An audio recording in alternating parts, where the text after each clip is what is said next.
Hey everybody, I'm John Evarts from California Leasing, and welcome to Agents in Community.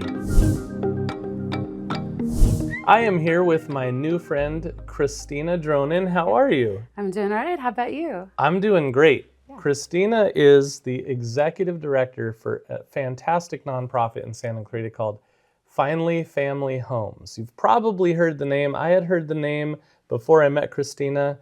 But I didn't know a lot about exactly what they do. And so that's what we want to do is find out from you why, because you founded this organization and you've been running it since 2017. Yeah. So 8 years, that's crazy, right? Yeah, I know. Yeah. It goes really fast.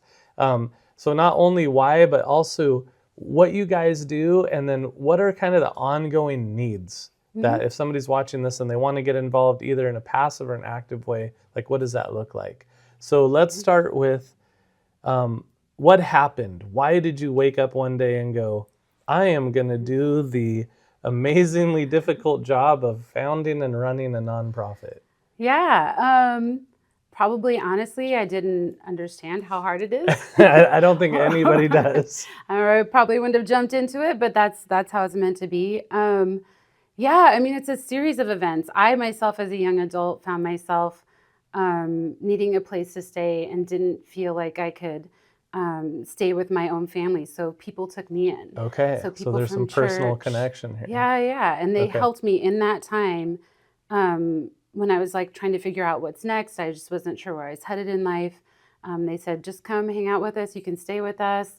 And I took that time and had them as kind of people to speak into my life, and was able to make my next steps and decisions and not have to sleep in my car or have to worry about. Yeah, that sounds unbelievable. Yeah. So they were very generous, and yeah, it was like such a pivotal time. And I know that this like 18 to 26-year-old range is when you could either fall into homelessness, and we know that these young adults, if they do, they become chronically homeless, they become trafficked. They, they end up incarcerated more often just because of the people that come around them and say, hey, I'll be your family. You know, gang members will try to recruit them and say, we'll take care of you. I'll be that family you never vulnerable. had. And so, so I know it's such a pivotal time in life. And when I found out that young adults were becoming homeless when they age out of foster care in Los Angeles is the largest foster care system in the nation. Also pretty big homeless population and too. Also the largest unhoused, unsheltered homeless population. And so, as no surprise, the largest population of young adults aging out of foster care into homelessness. And so from the different statistics I've seen, it's at about 1,000 kids every single night in LA County are sleeping on the streets. Wow. Do you happen to know, I don't know if you've seen this, but what is the likelihood of a teenager who's aging out of a foster home in LA County to end up homeless for any period of time? For any period of time, it's at around 40%. 40%, that's unbelievable. Yeah, and I don't think they count the couch surfing. So a lot of different agencies, if you're couch surfing, which is extremely precarious, you're usually one step away from homelessness. Yeah. They don't count that, so it's probably higher. Okay. So you woke up one day, you had this personal connection, you saw this need, and you started this organization. So and by the way, how do you say it? I always say Finally Family Homes, but is there like a stress is like, Finally Family Homes? Or like, how does it sound in your head? Yeah, I mean, we usually say Finally Family Homes, but that's the idea, is like finally family homes. Like the idea of these kids, because usually they're turning 16, 17, and they're like, oh, I hope I can get a family before it's too late. And they don't know the statistics. Once you turn 12, you have a 5% chance of being adopted. And so these kids hold out this hope. And so at 18, it's not only like scary to go into the world on your own, but they have this big heartbreak and disappointment of like, well, now I'm too old for a family. I'll never have that family. I'll never have somebody I can count on. It just has to kind of compound the hopelessness. It does, yeah. There's a lot of heartbreak. Or what I feel like is kind of worse sometimes, those kids that were never reunited with their parents, they're like, okay, now I'm out of the system. I'm going to go find mom and dad. Well, mom and dad are still on drugs or still making those bad choices, and they end up using the kids. And so we've seen that too, where they use them to get money. and instead of helping their kids. And so they end up eventually going, well, I need help. Somebody's got to help me out because I'm giving all my food to my parents. Wow. Yeah, I know, it makes me mad. Of course. I mean, I feel an anger rising up inside of me thinking about that too. So what does Finally Family Homes do? Like practically speaking, what do you guys do? How are you answering this need? Yeah, so the name kind of speaks to like it's finally a place to call home and people to call family. And we think that preventing homelessness is not only just having a covering and having that financial security, but being connected to people and feeling like you matter, you're valued. And so we have a resource center. It's called the Oasis Resource Center. Yeah, I saw that on the website. Yeah, so it's like a hub is the idea that youth can come in, they can hang out, play video games, play foosball. They also get connected to resources, so we can help them with food, clothing. We have a little shop right there where they can shop for free. Okay, that's very similar to SMO. Yeah. And this is a little office space on Lyons, or it's 2,000 square feet, so it's a good yeah, that is a good size. Yeah. So does somebody staff that, or how does that work? Yeah, we always have at least 2 staff at all times, just in case somebody needs to head out or somebody really needs to take some personal time with a young person and give them extra support. We have volunteers that come in as well to help. We do life skills workshops. We do life skills one-on-one coaching. And we do help with housing through there too. We have a host homes program. Is that where the intake happens? It is. Okay. Yeah. Okay, awesome. That's really good to know. Yeah. And you get, is it every day? Are there hours? What is it? Okay, so I see. Yeah. So our Tuesday hours, to Friday, 11 to 5:30. So our hours are Tuesday to Friday, 11 to 5:30. We shifted them because almost nobody came in on Mondays, and they don't come in the mornings much either. Okay. And then we are trying to be open Saturdays more often, but we do workshops on Saturdays. So like we have one coming up on this Saturday on construction skills and how to use some power tools, how to hang things on the wall, find the studs, all that kind of stuff. Yeah, I remember I used to follow this guy on Instagram, and he was like, he did this account where if you grew up without a dad, he taught you all the things your dad would normally teach you. Wow. Like how to use a screwdriver, how to tie a tie. So that's pretty cool. You guys are offering that kind of stuff. Yeah, cool. Oh yeah, that is awesome. Okay, so they come, if there's a youth with a need, they get connected to you guys either through a referral from an organization or from a friend. We were talking about that earlier. They come in and then they go through the Oasis Resource Center. That's where the intake happens.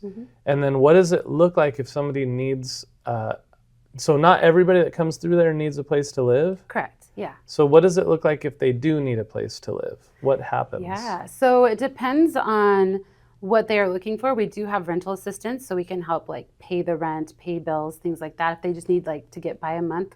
Okay. If they're just at risk of losing a housing. We also have housing navigation. So like maybe they need something in particular, maybe a little more assistance, a little more like maybe they're struggling with addiction or something like that. So, or they have something that just doesn't make them a good fit for host homes. We help them find affordable housing and refer to other organizations. And then we have our host homes program, and that's got to be for young adults who have a level of independence and a willingness to work for their space. So they live for free, and we make sure they have all their needs met, but they have to show up for life skills. They have to participate in putting together a budget because it's meant to be an on-ramp. Right. It's not a holding pattern. We had one young lady move in.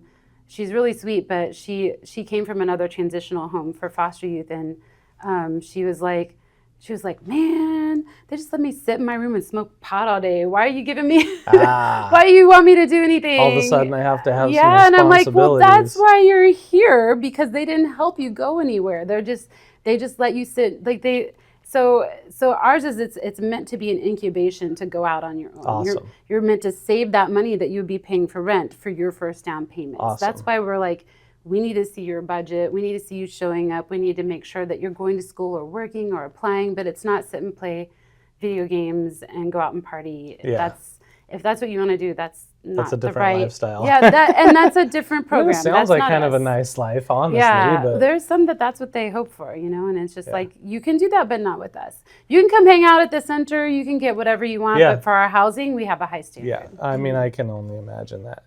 So last thing I want to do is just quickly, because all of this is on the website, you guys. It's a really great website. You can go to the website and look through all this stuff. There's a huge list of like in-kind donations that they need. That's something easy. We could all contribute something. If we all contribute a little something, that list is going to get met. Yeah. But what are your top needs, like, consistently in the organization? Yeah, volunteers. I mean, cash.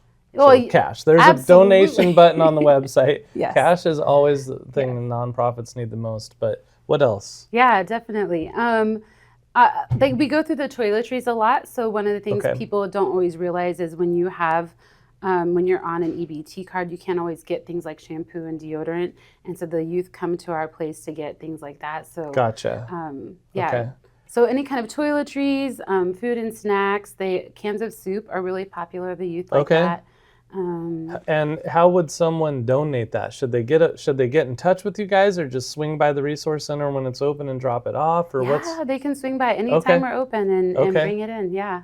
Maybe check with us to make sure we didn't get a massive soup donation right before, and then go maybe see what our biggest need is in the moment. But absolutely, we're very grateful for anybody to drop by, and every little bit makes a difference. Awesome. So cash, in-kind donations, specifically toiletries. But what about host homes? Yeah. Is there a need for new host homes? Yes. Yeah. We're always looking for people who have an extra bedroom.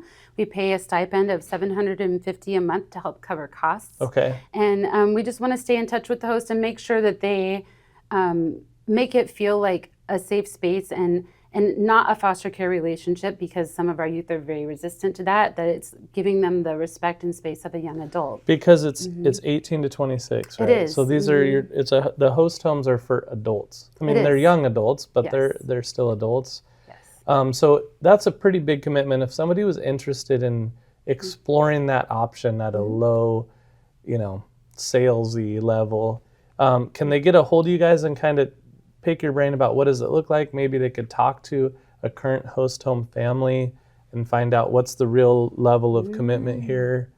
Yeah, they can reach out to us. We have a host homes program manager who actually was a host first. Okay. She hosted 3 different young adults, and she had a variety of experiences, and she's very straightforward about, the reality of it. But we do only bring in young adults who are really high functioning, ambitious, independent, and we are there for you. If you ever have an issue or have any concerns. And we don't place youth in host homes. We match youth with hosts, and we let both decide if they think it's a good fit. Gotcha. So it's not like you're just going to get somebody and you don't have a choice. It's like you can meet them, you can say, you know what, maybe I don't want So this is kind of unique. This isn't like foster care where they just call you and say, we have a kid that needs a place tonight. Correct. You have a say in it. You have a say in the timing. You have a say in the person. And they have a say too. They don't just get put somewhere. I mean, we have our options. And it's always the goal to have more host homes and youth, so the youth feel empowered to say, I like this house, or I felt like I connected with this person. So it's a matching process, and it's multi-step, multiple meetings, making sure, and we talk to everybody separately. So you can talk after you meet with the youth and say, you know what, I'm not so sure. And feel free to be very honest about whether you think it's you don't want to get into that relationship if you already know it's not going to go well. But if someone has a heart to be a host home, I mean, that's a big pull, right? So I just want to make sure that you can get that information. So 3 big things: cash, in-kind donations as needed, typically toiletries, and then host homes. Right? Yes. And really, go to the website. They have everybody on the board, everybody that works there is listed. There's some great people on this board. You have a good board. Wow, what great work. It's weird if you're not exposed to this specific need, you don't even know it's there. But it is there all the time. Yeah, youth homelessness hides really well. Yeah, for sure. Yeah. Man, and thanks for doing what you do. Thanks for coming and making this video, and hopefully we can bring a little bit of awareness to the organization and get some more support. Yes, thank you very much. Yeah, and thank you for joining us on Agents in Community.